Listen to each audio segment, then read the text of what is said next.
And joining us now is William Haseltine, the Chair and President of Access Health International, as well as Chairman of the Haseltine Foundation for Science and the Arts. With a prolific career in science, business, and philanthropy around the world, he was a professor at Harvard Medical School and at the Harvard School of Public Health, and is well known for his pioneering work on cancer, HIV/AIDS, and genomics. And he has founded more than a dozen biotechnology companies, including Human Genome Sciences, and serves on the advisory boards of numerous international entities, from the Brookings Institution to the Council on Foreign Relations, and the author of a number of books, the latest of which is A Family Guide to COVID. Welcome to Background Briefing, William Haseltine. Thank you. Thank you for that generous introduction. Well, thank you, but it's all true, and you've been in public health for most of your life. So how do you feel about what happened today with the Supreme Court? To my mind, they're literally taking the public out of public health. It's very close to that. There's a law going back, Roman law going back to the time of Cicero, almost the year zero, 2,000 years. Salus populi suprema lex esto. The public health is the greatest good. That's even engraved on several of our state seals. It's a very fundamental principle of law that the public health is the greatest good, which means it supersedes all other laws. That has been the bedrock of pandemic control for the last 2,000 years. The Supreme Court seems to be going backwards on a very narrow basis against that very fundamental principle that the role of the state is to protect us, particularly to protect our health. And they ruled today 6-3 against President Biden's ability through the Occupational Safety and Health Administration to get large companies to mandate vaccines for their employees. And as a kind of compromise, if you will, they ruled 5-4 on allowing vaccination requirements for healthcare workers at facilities that receive federal money. And that vote was Chief Justice John Roberts and Justice Brett Kavanaugh joined with the liberal justices to form the majority.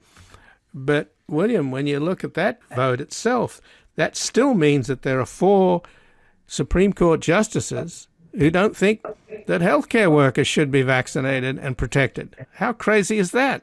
Well, yesterday we had 860,000 Americans infected. We had 2,750 die. And I suspect today the numbers will be a little bit higher. One of the fundamental reasons for that is we have not had a powerful federal response. The pandemic is not a matter of a state issues. It is a matter of our whole country. And to deny the federal government the authority to act in a public health emergency of this magnitude, with over 800,000 Americans dead at this point, is close to insanity. It is political stalemate of the worst type, leading, I believe, to hundreds of thousands of deaths in the past and hundreds of thousands of deaths in our future. And if we should be subject, unfortunately, to another pandemic, the federal government, as a result of this ruling and others, does not have the power to save us. And it's power that is very badly needed. And President Biden, of course, whose presidency is in trouble, and he got a blow this morning from Senator Sinema, who went to the Senate floor and said she's not going to do anything about the filibuster, which means that the Voting Rights Act bills will never pass, and possibly the Democrats won't have a chance in the next elections as a result of voter suppression going on. So he's reeling from that blow this morning when he went to have lunch with the Senate Democratic Caucus on Capitol Hill. And then later today, of course, the Supreme Court ruling comes down and the President Biden says, quote, "I am disappointed that the Supreme Court has chosen to block common sense life-saving requirements for employees at large businesses that were grounded squarely in both science and the law."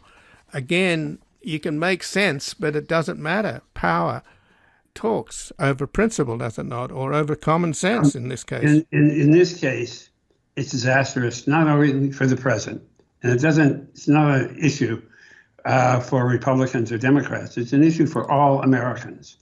This virus doesn't know if you're a Republican, a Democrat, a right-wing activist, or a right-wing, left-wing activist. It will get you no matter who you are.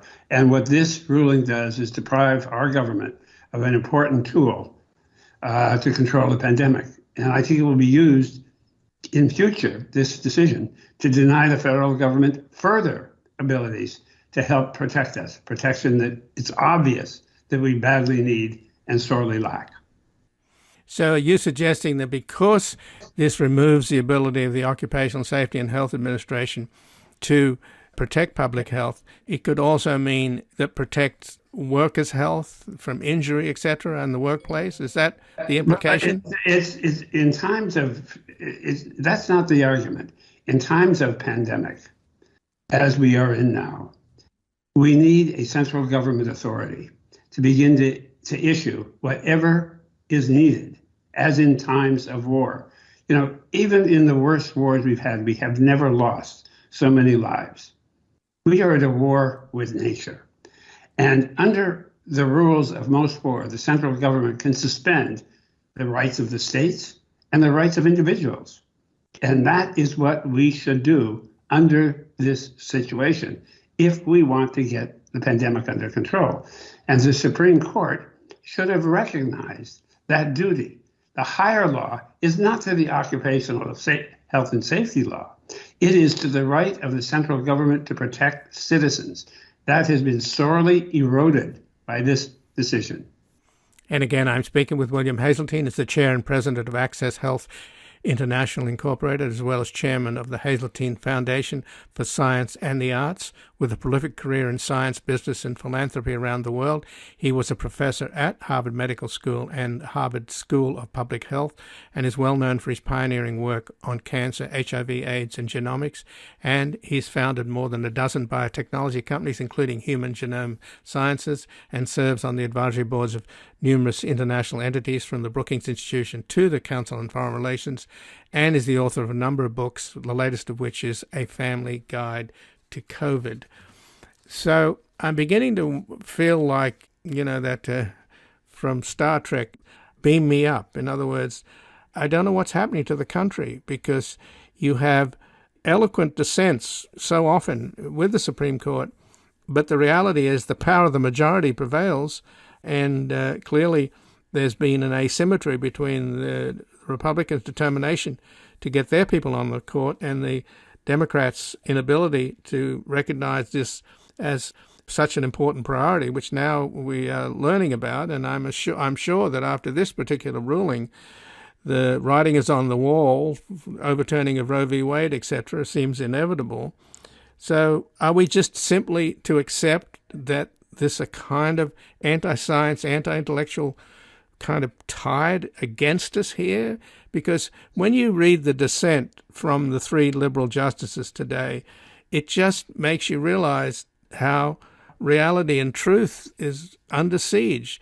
The dissent said today, "When we are wise, we know not to displace the judgments of experts acting within the sphere Congress marked out and under presidential control to deal with emergency conditions.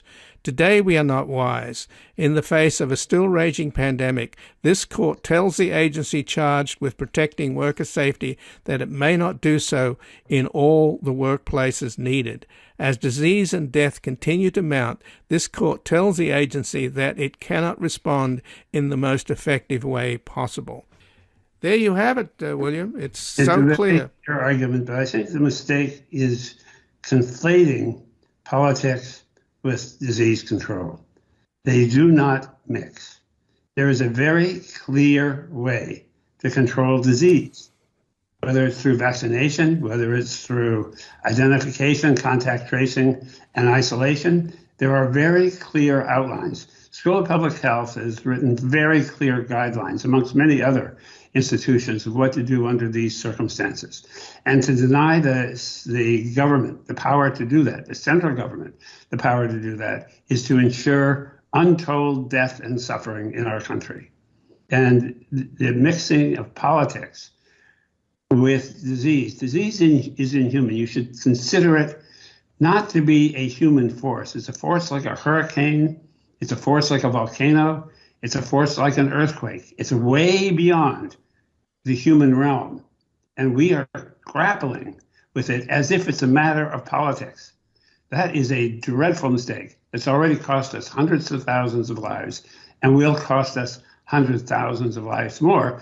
And this ruling makes it very difficult for our central government to protect us against future pandemics as well. It goes well beyond, in my view, the authority under the Health and Safety Act. This government should have the power to protect us against pandemics when they arise. And this constrains that power, and it's to our great detriment. It's why for 2,000 years, governments have followed the early Roman law, which is that public health is the greatest good, and government has the right and the authority and the responsibility to protect us with whatever tools it has at its disposal. So what then can be done to reverse this politicization of health? Is it impossible to change, to educate? I mean, you would think that people, there have been so many people that have been opposed to vaccinations and wearing masks that have gotten COVID and died. Some of them have been, talk show hosts, etc. So you would think that getting a disease that kills you would be the ultimate wake-up call. But even that doesn't seem to have penetrated some of this political resistance that we have out here to public health. It's a great sadness that is the case. This disease has killed presidential candidates, as you will recall. It's killed, as I now look at it, over 100,000 Americans, and is on its way to killing perhaps another 800,000. We have no idea of how many people this will kill.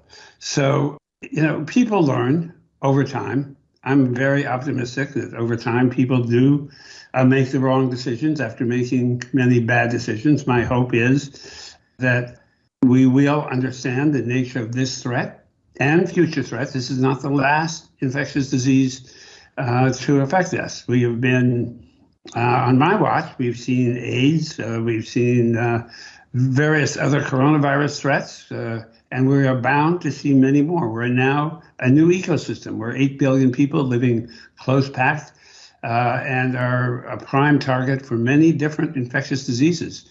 So we do need to learn. My hope is that eventually we will learn, but it isn't helped by decisions such as the Supreme Court's decision today.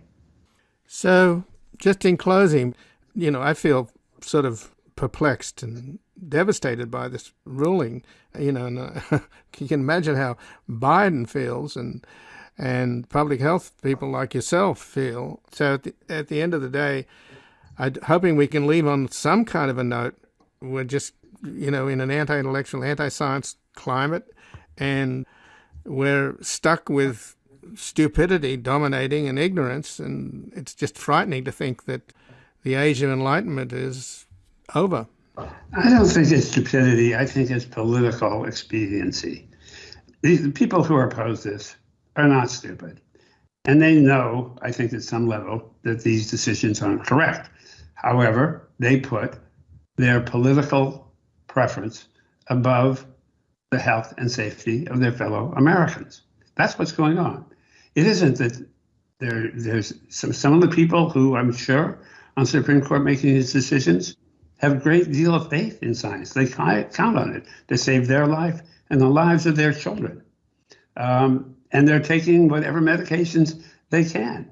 They know, just look at the rules that they impose on themselves, the Supreme Court, much tighter rules than almost any other organization. If you're going to enter those chambers, if you're going to argue before the justices, you have to take very, very strict precautions. So they know it's that they have put political value above the safety of their fellow Americans, and that is a disaster. They are guilty of what I think is a crime. Well, William Haseltine, I thank you very much for joining us here today. I wish it was under different circumstances, but this is what we've been dealt today, and we have to deal with it. As we have been dealing with it for the last 2 years, and maybe the next 2 as well. Thank you very much for the opportunity to comment. I appreciate it. And again, I've been speaking with William Haseltine, who's the chair and president of Access Health International Incorporated, as well as chairman of the Haseltine Foundation for Science and the Arts, With a prolific career in science, business, and philanthropy around the world, he was a professor at Harvard Medical School and Harvard School of Public Health, and is well known for his pioneering work on cancer, HIV, AIDS, and genomics. And he has founded more than a dozen biotechnology companies, including Human Genome Sciences, and serves on the advisory boards of numerous international entities, from the Brookings Institution to the Council on Foreign Relations, and is the author of a number of books, the latest of which is A Family Guide to